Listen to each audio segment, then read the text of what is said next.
Go to New York, go to Renzo, you know. I can talk to Renzo for you, Ricardo Almeida. First day at Renzo's, what was that like walking in here? That's when he started to become a Gordon Ryan. First fight, I have to do a Grand Prix. 2 fights the same night. Oh man, what was that like getting the call to be invited to come fight for the UFC? Thank you for doing this. I appreciate you. My pleasure. How you doing today? Everything good? Everything's great, feeling great. Friday, you know, so I'm feeling great. Yeah, we got gi class after this at noon. I'm excited. You were sick for a little bit a couple weeks ago. You went back to Brazil and you got really sick, right? Yes. And then you feeling better now though? Feeling better, feeling 100%. It was crazy. I was in Brazil. I was December 19, I got there, and December 22nd, I started to feel sick, fever, and then I have pneumonia. I was bad for like almost 20 days, you know, 15 days, but thank God now I'm 100%. Pneumonia, so that's what it was, you figured it out? Yes, That's crazy. What kind of stuff do you do when you get sick to help you get better? Man, they give me some antibiotics, okay. Right? First they give me some, like not too strong antibiotics to try to make me feel better, but didn't work very well, and then they changed the antibiotics, and then I started to feel better. That's good. Yes, eat healthy, a lot of water, you know. That's how they fixed my pneumonia. Antibiotics are scary because sometimes you can take them and it's like not good for your body. You know what I'm saying? And it makes your immune system weaker. But this time, the first one didn't work, but the second one they worked. Work well, yeah. Man, and normally, my wife, my mom always have a problem with me because I don't take medicines. Right. You know, I don't like medicine. Sometimes I have some pain, I feel bad, but I don't take medicine at all.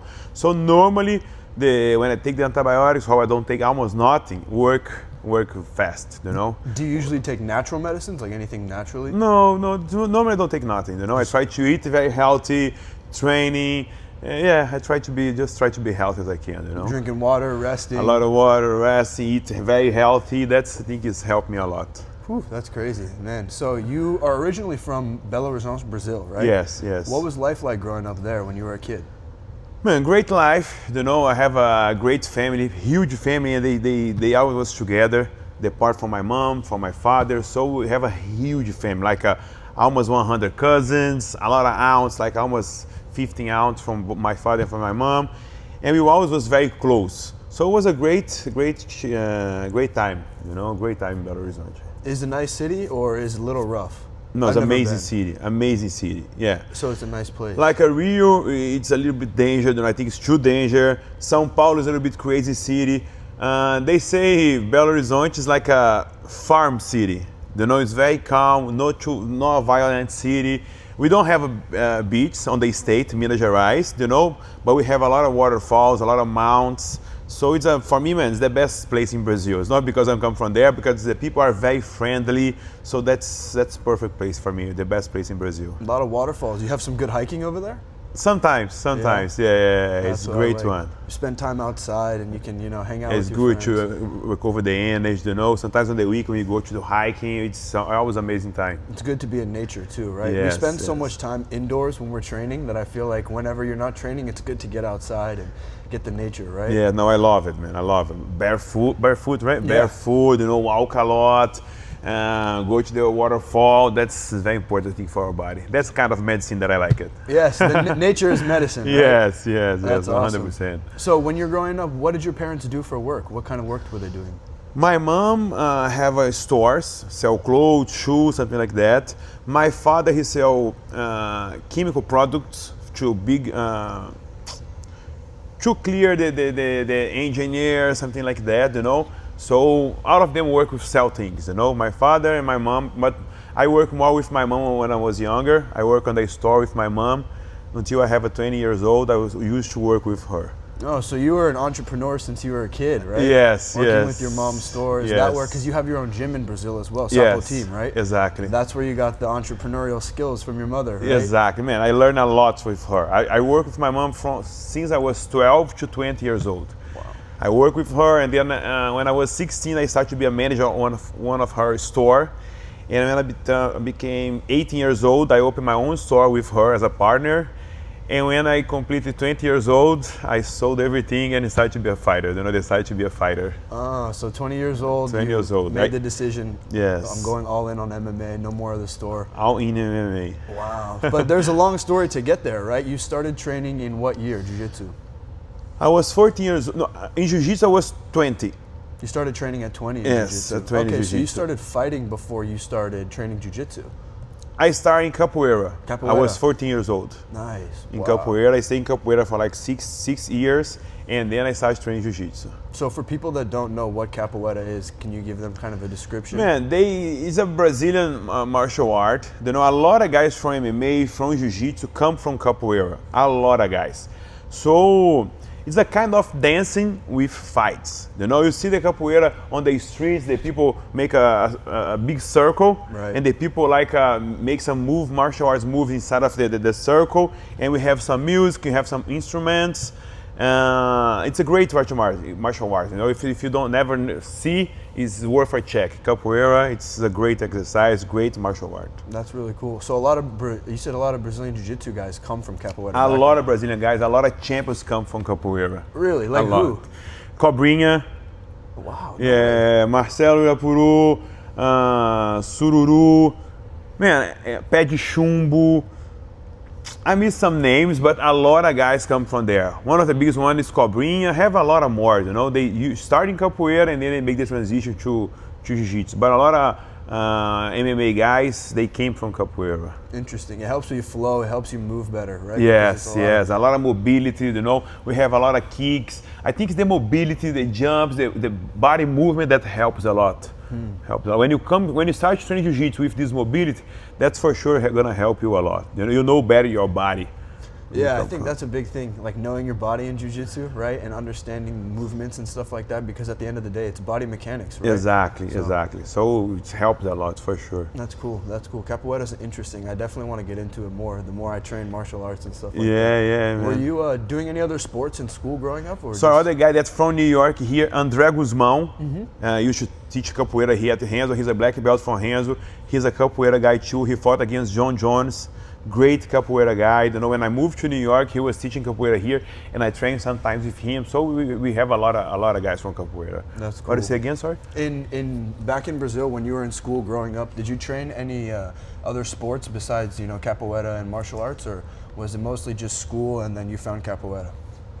No, I trained Capoeira before I opened my school, right? I took Capoeira, and then I used to train boxing, Muay Thai there in Brazil. Okay. So you did striking back I then did too? striking back in there too. Nice. I start Muay Thai and boxing. When I started to think about doing MMA, I was a blue belt at that time when I had my first MMA fight, and then I was training already boxing and Muay Thai. Because my dream always was to be an MMA fighter. Really? That's what you wanted to do That's since how day I want one? to do it. Since the day one. And then you started training Jiu-Jitsu with Draculino back in Brazil, right? No, I started Jiu-Jitsu with the guy, his name is Zé Ayrton, Beethoven, and Claudio. 3 guys that I trained with them from the same team. And then after I got my blue belt, my main coach, his name is Claudio, was a very nice thing he did. He saw that I want to be professional, and he realized that I'm doing well. And after 1 year and a half training with him, we was in one tournament, and I saw him go there and talk to Draculino. I said, man, what my coach was there to talk to Draculino? And then he come back and say, Sapo, next week you go to Gracie Barra, you're going to train with Draculino. I say, why? What's going on? He said, no, you say you want to do this for your life, you want to make your career, and I cannot support with that. Draculino is the best guy for training for that, you know. So we're going to start training with him. So, and then I started training with Draculino, and I was a blue belt already. Wow, so your coaches really cared about you. Man, he's a great friend of mine, still now, you know, a very good friend. And I'm very loyal for everybody that support me, very loyal to my friends, to my coach. And if he didn't do that, maybe I'm not going to train with Draculino, maybe I'm not going to have this career, you know? Yeah. He was very nice to do that with me. He introduced me to Draculino and said, no, you have to train there. No, with me, I help you here until here, but now if you want to be professional, Draculino is the guy, so I'm very blessed to have some guys like that in my life, you know? Yeah, because he could have said, no, stay here with me, train with me, even though it might not have been the best interest for you, but he was looking at for you and your best interest. So. Most of the coaches do that, you know? He used to teach the guys who want to train like an amateur, who want to just train Jiu-Jitsu, but not for compete. But when he realized I want to be professional, and then he said, man, not going to be with me because I'm not going to dedicate my time for Sapo. And then he gave me this advice, and was one of the best things happened in my life. You know, it was very friendly from him. Yeah, for sure. You're a coach here. You're a professor, Renzo Gracie Academy. You teach all the time. What are some things it means to be a good coach? What do you think it takes to be a good coach? Man, study jiu-jitsu, study martial arts, very important. Do not just practice, but you have to study, watch moves, watch videos, and dedicate about your students. Spend more time on the mat with your student and study your students' game. You study what's going on around the world, about the martial arts. I think that's the main thing. You need to study a lot. That's the thing for me, and dedicate for your students. Yeah, because it's always changing, right? You never yes, know. they always have something new, and you need to be updated. You're always updating. When I was in Brazil in 2018. I moved back to Brazil for a little bit, and a lot of guys want to train with me. I say, Sapo, can you coach us, be an MMA coach of us? I say, man, I can't because I don't have a time to study a lot in Brazil. I have another business there, so I didn't accept to be a coach in Brazil, MMA coach, because of that. I didn't have a time to give them what they should do, so I didn't accept that. But you need to dedicate a lot. If you want to be a good coach, you need to spend more time studying, training. So when I was in Brazil, I didn't have a time there. Even here in USA, I moved back here in 2020, and I don't have a time to study for MMA. I still watch some fights, but I should, if I want to be an MMA coach, I should study way more, and I don't have a time. So that's why I just stay in Jiu-Jitsu. Yeah, mainly Jiu-Jitsu. Yeah, right? yeah, mainly Jiu-Jitsu. How many times a week do you coach here? I know Monday, Wednesday, Friday at noon for sure you coach, and then what other classes? Monday, Wednesday, Friday, noon here. I teach a lot, man. I love my job, so I do a lot. Monday, Wednesday, Friday here. Monday and Wednesday night at Upper West, Renzo Gracie Upper West. Tuesday at Renzo Gracie Upper West. And I have, I teach in one company here, in one business company here. I teach there 7 times a week. Whoa. Wow. I teach there Monday, Wednesday, Friday, 6:30 to 8. And I teach you Monday to Thursday afternoon. Wow, so you're just teaching all week long, basically. Yes, I teach a lot. I teach a lot. When you're not teaching, what kind of things do you do off the mats? Besides training, yeah, right, besides training. Man, I like to go around New York with my wife. I like to go to the church. I like good restaurants. Sometimes I go to Broadway. On the summer, I like to go to the beach a lot. I'm going to Central Park. When it's winter, I like to go to the theaters. Yeah, that's what I do. I love New York. I like the lifestyle here, So I love to enjoy the city. Yeah, there's so much stuff to see here. Yeah, like a lot of things. Do something new every single day for the rest of your life. It's easy. Right? You can. Yeah. That's New cool. York is an amazing city. So 2005, you won Blue Belt World Championship in Brazil, right? Yes. And then you were already doing MMA at that point, or were you not doing MMA at that point? No, I was started already, but not very focused because I want to be world champion, but I was training already. I started training with Draculino on the end of 2004, no, the middle of 2004, and then, the beginning of 2004, something like that, beginning of 2004. And then I trained with Draculino for 1 year, and then I started training MMA in the middle of 2004. But train like twice a week, a little bit Muay Thai here, a little bit boxing there, and my focus was Jiu-Jitsu. And after I became world champion, and then the things changed. I said, okay, I'm a world champion now. Now I want to be a professional. Now I want to be an MMA fighter. And that's when I turned and started training hard for MMA. So 2004, 2005 is right when you started to focus on MMA. Yeah, yes. And middle of the end 2004, because I did my first MMA fight in 2005. Right, you went 7-0 in your first 7 fights. Yes. Ooh, wow, that's amazing. That's really cool. And then you took your first loss and you called Draculino, who was in Texas, right? At this point. And you said, hey, I need to come train with you. You were in my corner for all the fights that I won. I lost my first fight. And then he told you, no, don't come train with me because there's not enough good guys here. You need to go to Renzo Gracie in New York City, right? Huh? Yeah, exactly that. Exactly that. I was 7-0. Draculino moved to Texas, and Draculino said, "Sapo, stay here. Have some guys going to be your coach. The same team. The team was strong, but man, Draculino is different. His energy. We are pretty close, and I have my first fight without him, and I lost. So after I lost, I got in the hotel and called him right away. I said, Master, I say, how are you? I say, I'm good, I lost, but listen, I'm not gonna stay in Brazil without you, man. You need to do something, I wanna go there. And they said, no, man, come on, this happened, it's normal. You lost, you win, it's like that. Your first loss, take your time, let's talk in 1 year. Put your head on the place, let's wait a little bit. And then I wait for 1 week, and then I call him. Master, he say, hey, man, how are you doing? How you feel? Feel good? I say, yeah, I feel good. Everything's good. Yeah. Listen, where I'm going, I don't want to stay here. He say, Sapo, man, but that is a good place to have a good training party. I said, no, but coach, but I cannot stay here without you. Can I go to live with you there? He say, listen, I don't have a team for you here yet. He was moved to Texas for like 4 months. Oh, so not it's very pretty long. early. No, pretty early. And he say, man, I don't have a team for you training here yet. Go to New York. Go to Renzo, I can talk to Renzo for you, Ricardo Almeida, all the Renzo Gracie family there. I'm gonna go there, spend 1 month there. It's gonna be the New York, the Pan Am's no-gi. You're gonna have in September. Go there, compete this tournament, and stay there. See what if you're gonna like, And then that's what happened. Then I come to New York. I fought the Pan Ams. I won the Pan Ams. And then I talked to Renzo, Igor, Gregor, Hollis, name, all the family, half of the family. And if these guys start to support me here, and then I'm here until now. Wow, that's a great story. That's the story. On your first day at Renzo's, what was that like walking in here? Man, we just have this first floor, right? And I remember that I arrived here, have a lot of MMA fighters here, Jiu Jitsu guys.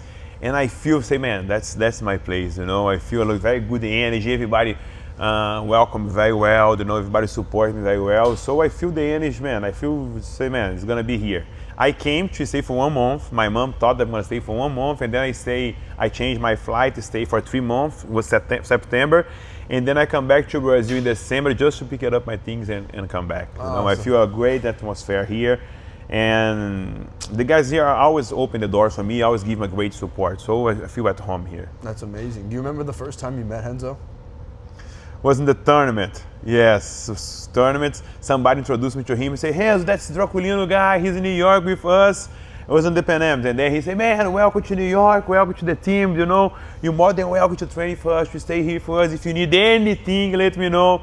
Renzo always great to everybody. It was great atmosphere. It's great to be around him, close to him, because he always makes you feel good.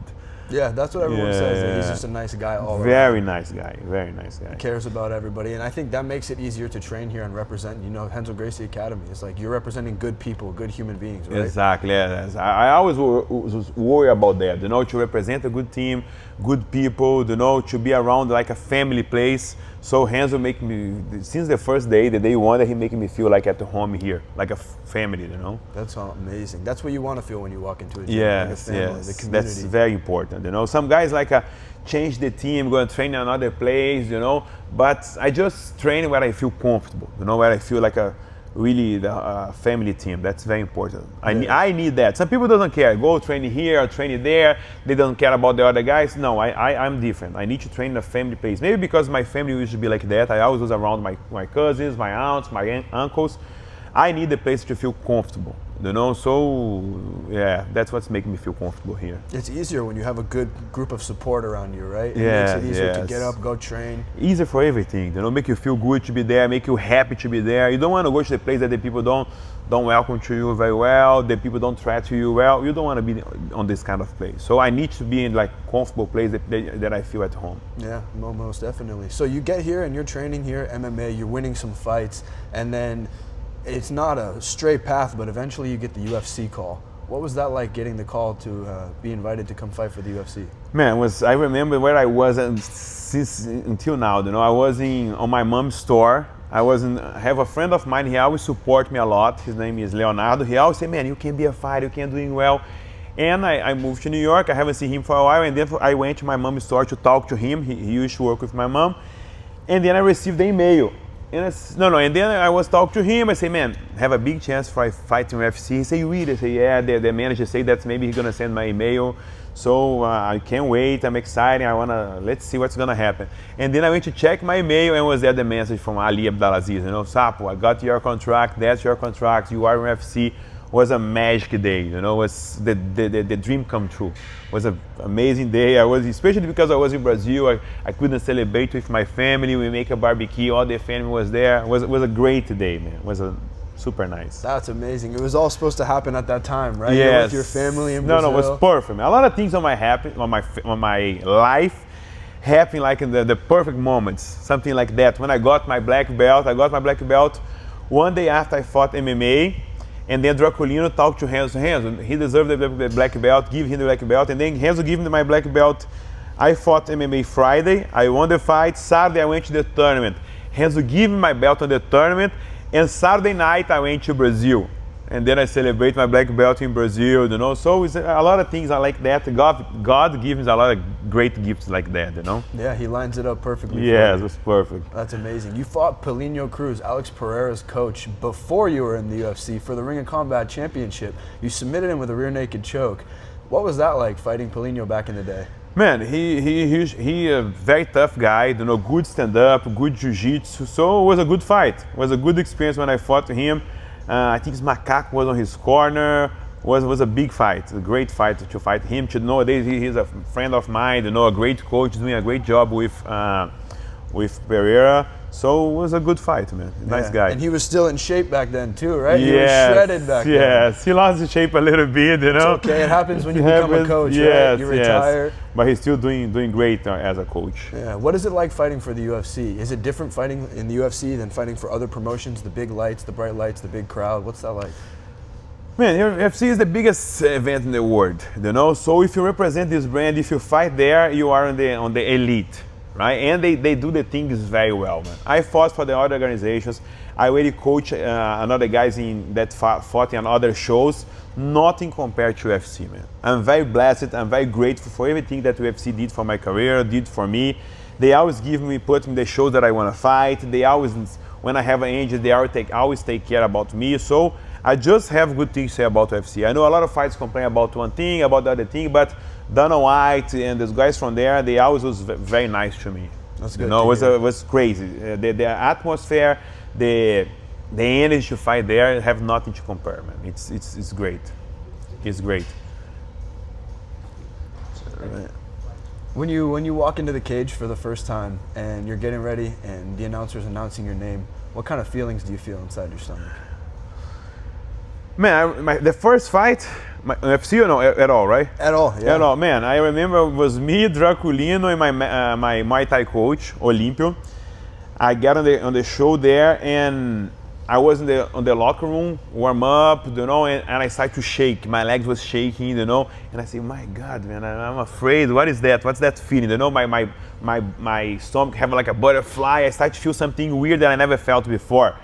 And I said, man, I need to control that. What is that? And then my coach, Olympio, come to me and says, Sapo, put your leg here. Let me pass a oil on your shin, you know, like from Muay Thai oil. And I say, coach, I'm shaking, but I'm okay. Don't worry. And I was shaking a lot. He says, Sapo, don't worry, man. That's normal. Don't worry. Put your leg there. And when I put my leg there, I was really shaking a lot. And he said, that's normal. That's okay. Don't worry about. And he passed the oil on my legs there, and he start to make me feel good, you know. And then Draculino saw that, and he come and say, champ, you ready for that, man. You burn for that. You go there, you're gonna give your show. And when I did my first fight, I have to do a Grand Prix. 2 fights the same night. Oh, man. Yeah. And then when they call me, and I was nervous, but when I was on the line, start to play my music, and they call my name, everything was gone. I start to feel like Rickson said that, and it's very true. My mind was empty, you know. I just focused on the guy that I want to fight. I was like, no nerves anymore, don't shake anymore. I just want to be there on the ring and fight, you know. So that was the feeling. When I get inside of the cage, the ring, and I fought the guy, and then I beat him. I think it was the first round, rear naked choke. And I remember the Draculino come to me and say, man, great job, but don't celebrate too much. We have another one.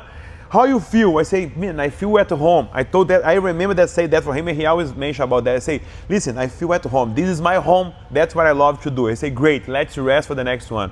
But it was an amazing feeling, amazing feeling. Does that feeling of nervousness go away the more fights you get, like 6, 7, 8 fights in, or is it the same? It's true for you, I think it's the same, man. Yeah? Even then I fight Jiu-Jitsu, the people say, Sapo, you fight in UFC, you fight the many MMA fights.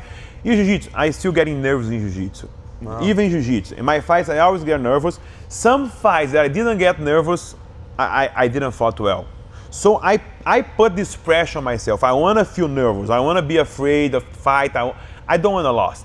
You know, for me, I'm afraid of that. I don't want to lose. I always train a lot. I'm very focused, guys. So it doesn't matter what I'm doing, MMA, Jiu-Jitsu, doesn't matter what I'm doing, I'm going to prepare very well for that. And I don't want to lose, man. You know, that's the thing. That's what I'm afraid. That's why I get nervous, because I don't want to lose. The people say, maybe you're going to have an injury. No, injury can happen, like in training, when you walk on the street. Everything you do, you have the risk. Right? Of course, when you're going to fight, the risk is bigger. But for me, I always was afraid. I always was scared about lose. You know, so I always was about that. And when I lost, I think it was 2 fights that I feel so good. I didn't feel nervous. I feel very good. And I said, no, man, I don't fight well with that. You need to put a pressure on yourself. You need to feel nervous. That's part of the game. You need to be afraid of lose, afraid of your opponent. You know, so I think that's very important. And I still feel that when I compete Jiu-Jitsu. And never change. I always try to keep that. Even that I always sleep before my MMA fights, UFC fights. I always sleep like when I get on the event. Mm-hmm. I sleep like 30-40 minutes. At the arena? At the arena. Whoa. I remember my first MMA fight when I arrived there, and Draculino already know me very well. He says, Sapo, I'm going to look at the place, and then he walk around the place to find the place where I can sleep, and he always find the place. And my first time UFC fight, the guy come and where is Sapo? The Draculino said, he's sleeping. You need him now. He have some time. Say, he's sleeping. He's okay. No, he's okay. He's like that. Don't worry, guys. Really? The guy, yeah, he likes to sleep before the fight, you know. And the guy say, man, that's not normal. Normally, I don't see the UFC fights sleep before. But I used to be nervous, but I always have some time to sleep, to rest. Recharge your energy before the fight. Yeah. I get nervous normally in the morning. With me, I always was like that. MMA fights. I wake during the week. I was in camp. UFC bring you to the fight 1 week before, and I always was okay. Cut weight, doing my training there. But the day of the fight in the morning, I think it's a little bit mentally. I always wake up like very nervous, man. I say, man, I don't want to be here. My God, one more time. And Draculino say, champ, you ready for the show, Rafa? That's what you love to do. I say, oh my God, man, but it's tough. Let's fight tonight. It's gonna be hard. And then during the morning, I don't talk to many people. You know, I don't like to be close to almost nobody. I used to bring the same coach with me. I brought to my brothers or one of my friends from Brazil, he's my partner, Sapo team, to stay with me because I stay very in a bad mood. So I'd like the people that know me very well, that understand me at that moment. Because I don't like to talk. I have no patience. It's my moment that to be nervous there. And then after I lunch, after like 2, 3 o'clock, and then I start to feel good. But in the morning, when I wake up, until like I lunch, something like that, was the worst moment for me. And then after that, I go to the arena, I get there, everything was fine. That's funny you say that. That's funny, that's I'm funny. the same way. When I compete in the morning, I don't want to talk to anybody. I'm nervous, a lot of thoughts in my head. And then like you said, you eat lunch and you calm down a little bit, right? Yeah. You have the time to think, okay, it's going to be okay. And then another part is, if you have good coaches, they can calm you down, they can help you through it, right? They know you know, like Draculino, Phil Nurse, Renzo, they know how I'm reacting. My brothers or my partner, my friend, I always bring him to Brazil because, man, it's really in bad mood. Sometimes I have to cut weight the day of the fight. Sorry. So in the morning, I cut the weight already, of course, but sometimes the people, let's do this. I'm saying, I don't want to do nothing. Sometimes we UFC want to do the interview the morning of the fight. And I'm really in bad mood. I'm not a nice guy the morning of the fight. And then after that, I'm getting good. So that's why I need someone closer to me at that moment, because they can understand why I'm that bad, why I'm that mood, you know? Yeah, it's weird. The UFC and most promotions, they make all the fighters do the media while they're cutting weight, right? Yeah. Man, that's tough, but it's a part of the show. Yeah, it's part of being professional. Yes, right? exactly. That's part of the show. Sometimes they say, man, it's tough. Of course, it's not easy, but that's part of the show. You have to sell the fight, you know, you have to promote the fight. So they have to do that, you know. They have to show the fans how you feel in the week of the fight, when getting closer to the fight. So it's part of the show. Yeah, I think the embedded, UFC embedded series, the fight week coming up. Right. I think everybody loves that. It's a big part of the UFC. Yeah, everybody want to watch that, how the guys feeling, how they training, how they cut weight. It's important. It's part of the show. Do you have any rituals before your fight, like the fight day? Anything you do every single time before you fight? Man, I just pray. I pray a lot. When I wake up, when I go to sleep, when I get home, when I get on the academy, when I leave the academy, when I leave at home, I always pray a lot.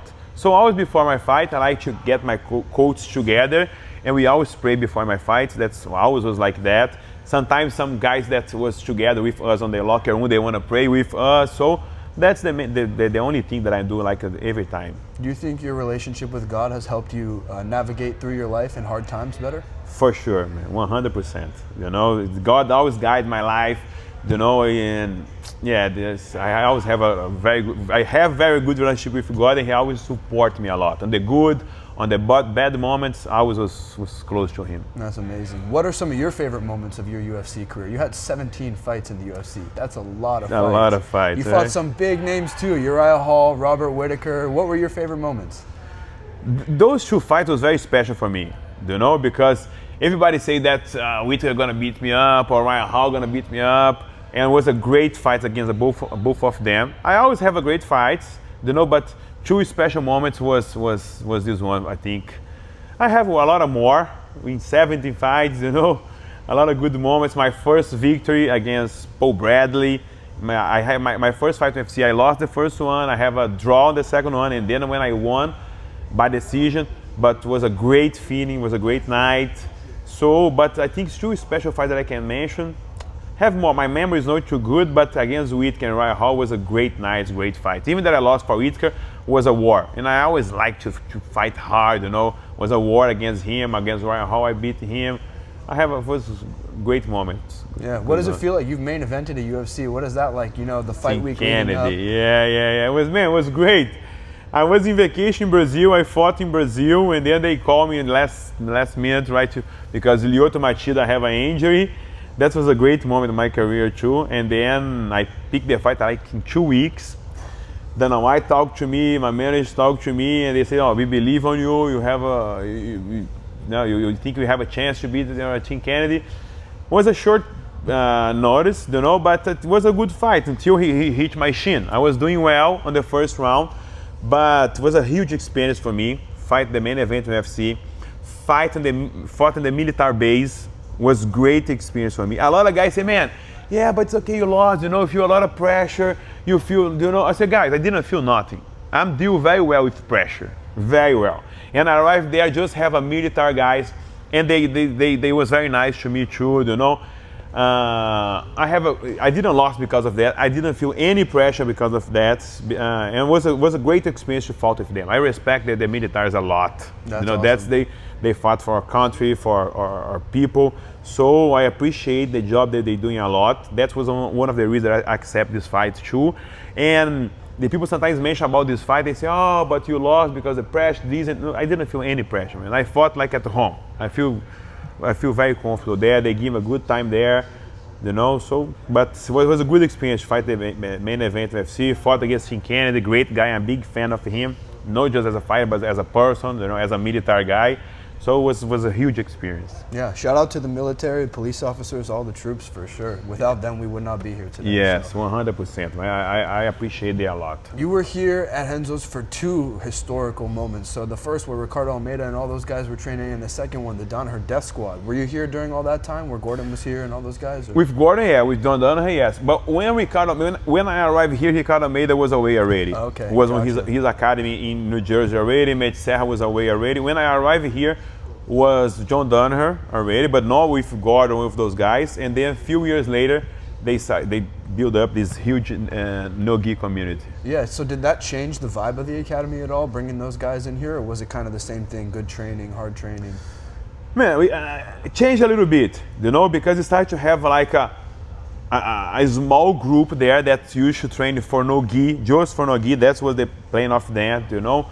John give them a lot of support, give support to everybody, but his focus was like give support for this main team, like around 10 guys, something like that. He always teach for everybody, but you can see easy that time they have more attention, the focus was more for the DDS, right? DDS, yeah, Danaher Death Squad. Yeah, it was more for that, you know, but I always trained with John when he was here. He always helped me a lot for my fights, helped me a lot on my jiu-jitsu.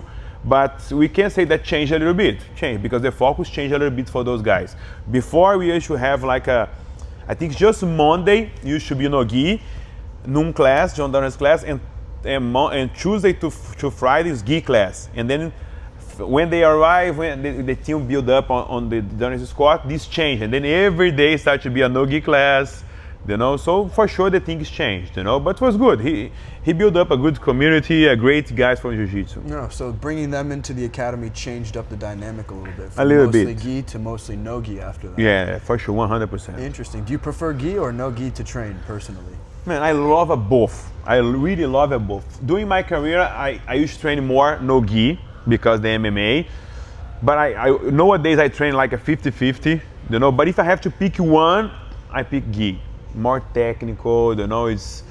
For sure. If I have to pick one, it's gonna be gi. Gi. Interesting. Yeah. Did you ever get to roll with Gordon while he was here? Did you ever train with him? A lot. I used to train a lot. I used to train him since he was a purple belt. Wow. Yeah. What were those rounds like back in the day? Was he still a beast back then, or? Man, I was a black belt already. He was a purple belt, you know. So it was a black belt against purple belt. And then a few years later, he started getting better. He started getting bigger, and then the training started to be tougher, you know. But back then, when he arrived here, I think he come from Ocean Club, New Jersey. Ocean County BJJ. Yeah. Shout out to Tom DeBlas. Tom DeBlas, great training partner of mine. We used to train a lot MMA together. So when he arrived, he has a purple belt. On the beginning was like as a regular purple belt, you know. And I was a black belt already. I was bigger already, I was older. He was very young, and then a few years later, that's when he started to become a Gordon Ryan, you know, and then the training was tougher. But he arrived here as a purple belt, you know. Yeah, that's cool. From purple, you got to see the evolution of skinny Gordon to the monster. The monster, the champion, you know. When he fought against Felipe Pena for the first time, I sent a message to Felipe, because I used to train with Felipe in Brazil and train with Gordon here. And then Gordon says, Sapo, man, can you send a message to Felipe? And they have like a rival, right? And I say, man, he's my friend too. I'm not gonna write nothing bad. They say, no. Very respect message, man. I just want to fight with him. Can you help me to write in Portuguese? I say, yeah. And then I remember was me. I helped him to send the first message to Felipe when they fought for the first time, you know. And yeah, we have a great time here, training a lot, you know. It's a monster, man. So you helped facilitate that first Felipe? The first fight, just this first message. And then after that, I think he realized that Felipe speaks English too, and then they started speaking English. But the first message that he sent to Felipe, I helped him to send in Portuguese. No, that's cool. Yeah. Without you, we would maybe not have that match, right? Yes. So say you and Gordon did a match today. How would you see that match going down? Man, tough match. Gordon for me is one of the best in the world. You know, anybody that's gonna fight him, it's gonna be a tough fight. It's tough. For no gi, for Jiu-Jitsu, man, for sure he's doing very well. It's gonna be a hard fight for me nowadays. Yeah, how would you see it playing out? I go to the war, man, like I always do it, you know, no game plan now. Go to the war, I'm gonna stand up like I do with everybody. I'm gonna try to take him down, I'm gonna try to do my game, and he's gonna try to do his game. I'm gonna try to hide my feet, you know? Yeah, hide your legs. My back, and I'm gonna try my best. He's a monster, man, I'm a big fan of him. That's awesome. What do you think, has his personality changed since the first day you met him up to now? You know he shows this persona online, so. Yeah, man, I'm from the old school, you know. In Jiu-Jitsu, for me, we have to, in Jiu-Jitsu, in life, we have to respect each other. We don't like to talk a lot of shit about each other, you know. We have to respect family, respect each other. But some guys do this to sell, to sell the fights, to promote the fights, and everybody's different, you know. It's not my style. I can't do that, right? I can't do this kind of thing to sell my fights. If I have to do that to be a fighter, to make money, I will never do it. But I respect who's doing that, you know. Is his style and work. So if you do something that's work, why are you not gonna do it? You know, he make a lot of money nowadays because of that. So that's his style. Everybody have a different style, and I respect that's his style. But that's not for me at all. And like when I fought UFC, they asked to promote. It's not my kind of thing to promote, you know. Yeah, 100%. So for you, historically, you train in the gi and you train MMA. So do you think gi training helps your MMA? For sure. Yeah. Gi training helps you to improve your jiu-jitsu, to make your jiu-jitsu better. You know, so I think I always in my MMA career, I always used to train with gi. And then like 3 weeks around that, maybe I stopped to train with gi. But even 3 weeks before my fights, and sometimes close to the fight, I like to put the gi, I like to train with gi, because it makes you way more technical, way more technical, you know? Sometimes you're gonna train no gi with a strong guy, explosive guy, he can do very well against a black belt, against high level guy. But when you put the gi, everything's changed. Yeah, you know, when you put the gi, you need to be technical, you need to know the technique, you need to know what you're doing. So it's very important to train with the gi, 100%. I agree. I trained a lot of no gi the past 6 months, and now I'm just getting back into the gi. But it's fun. It's like learning something new all over again, and it's beautiful. I like it. More technical, like you said. Yes. How many days a week are you training now? Man, I train jiu-jitsu almost every day. No more on Sundays. Sundays I normally take off nowadays. But I train jiu-jitsu almost every day. Almost every day I still train jiu-jitsu. Some days gi, sometimes no gi. Yeah. My strike I train once in a while. Here at Renzo they have a great Muay Thai crowd here, great MMA team. You know, I train once in a while, but my focus now is more about jiu-jitsu, and I alternate between gi and no gi. I train on my classes with my students. I love training with the students, you know, so that's what I try to do now. That's good. Yeah, it's good to do both, right? Yes, Keep it balanced. You training a lot of jiu-jitsu. How do you incorporate weights into that? How many days a week are you training in the gym weight routine? 3 times a week I train weights, and 5 times a week I train in jiu-jitsu. It's kind of that. Between Monday to Saturday. Maybe I jump one day out without jiu-jitsu for rest my body a little bit, because it's not the same anymore. You know, we're getting older, we have to respect your body. But I try to do 3 times a week. Normally is that 3 times a week weights, and 5 days a week jiu-jitsu. Nice. How's your diet nowadays? What kind of foods do you like to eat? Man, I like to eat healthy. Everything that's healthy, you know. Of course, I love ice cream. I have a problem with ice cream, so sometimes I eat ice cream during the weekend. Sometimes, used to be every weekend, not anymore. Now, sometimes during the week, I like to eat ice cream, some pizza sometimes, but normally, I always try to eat very healthy. That's good. Very healthy. Has your diet changed from when you were a kid to now? I'm eating way better now, way healthy now. That's good. You know, and I always mention that I'm getting older, and I have to eat better. You know, so before, when I fight UFC, I always eat 1 Häagen-Dazs every weekend. No way. Every weekend. I have to have my. Nowadays, I don't do this anymore. You know, I used to drink more soda. I don't drink soda anymore. I used to eat more pizza. I try to eat once a week or on the weekends. So I try to eat healthy as I can during the week. And on the weekend, I eat something that I really like. I like chocolates. But nowadays, I eat way better than before. Way better. That's good. Yeah. That's good. So I have a question, maybe not like specifically for jiu-jitsu, but for life. If you could have dinner with 3 people, dead or alive, who would they be? They could be all separate dinners too. If I can have a dinner with 3 people, anybody, they are alive. Dead or alive? Oh, dead or alive? First one is God, man. God? Yes. God. You know Vinicius Trator? Yeah. He said Jesus, so yeah, same kind of thing. No, for sure.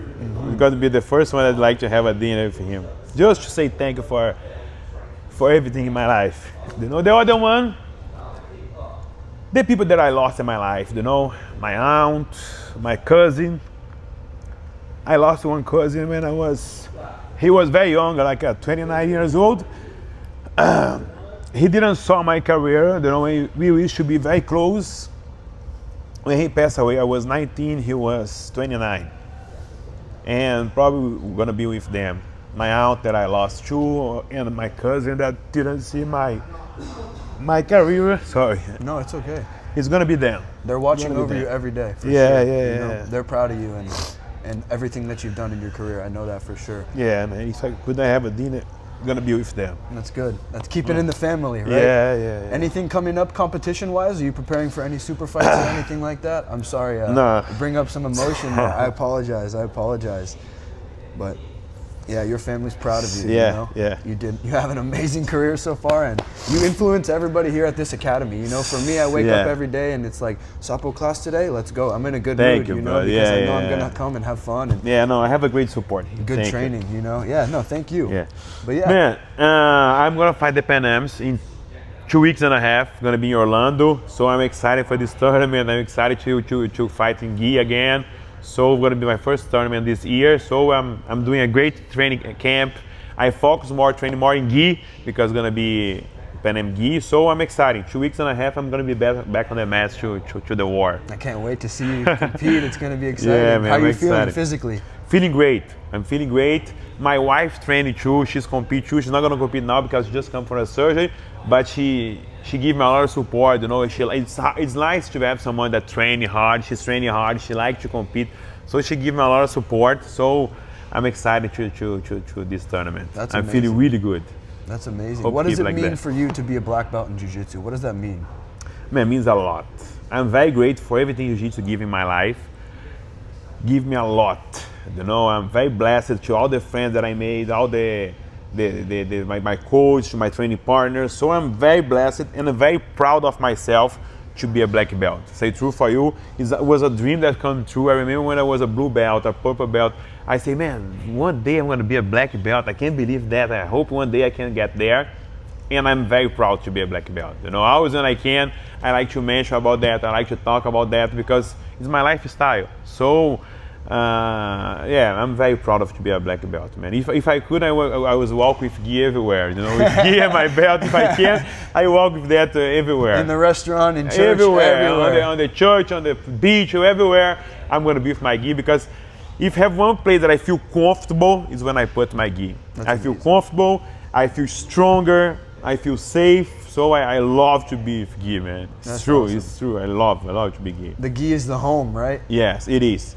I love training no gi, of course, but when I put the gi, I feel the armor, right? Yep. Yeah, it's my armor. I feel something different when I put my gi. Sometimes I travel and stay a little bit like 1 week without put the gi, or 10 days, I start to feel uncomfortable. Say, man, I need to put my gi. Even not for training. Sometimes I'm at home, I have injuries, and I was at home, I have a bad energy on my eye or something like that. I used to put my gi at home just to feel the energy. I love to stay with gi. I like to put my black belt, you know, I love my style. It makes you feel good, right? Make me feel great. Make me feel great. That's amazing. Yeah, Professor Sapo, where can everybody find you at? I'm on the Instagram. I'm working well on the Instagram. Rafael Natal Sapo. Yeah, I'm on Twitter too, but most of the time on the Instagram. I'm here in New York at the Renzo Gracie Upper West, Renzo Gracie main academy here. That's where you guys are gonna look for me. And you have Sapo team in Brazil as well. Sapo team in Brazil. When I'm in Brazil, I'm always on my school. We have my own school there. I have some affiliates. So when I'm going to Brazil, I'm going in April. I always go there to train with my students, to teach them. So that's what I'm doing. That's what you're gonna look for me. And when I'm in Brazil, if I'm not on my Sapo team, my academies, I'm with my family, enjoy with them, you know? That's good. Family time is important. Family time is important. Family first, man, always. Family forever. Guys, follow Sapo on Instagram. Come train with him at Renzo Gracie Academy in New York. Professor Sapo, thank you for doing this. Thank you very much, buddy. It's a pleasure. Let's have some good training. Guys, I hope you guys enjoyed. I hope you guys can understand my English, right? So I'm here. If you guys need anything, I'm always here. Thank you, brother. Thank you. Thank awesome. you.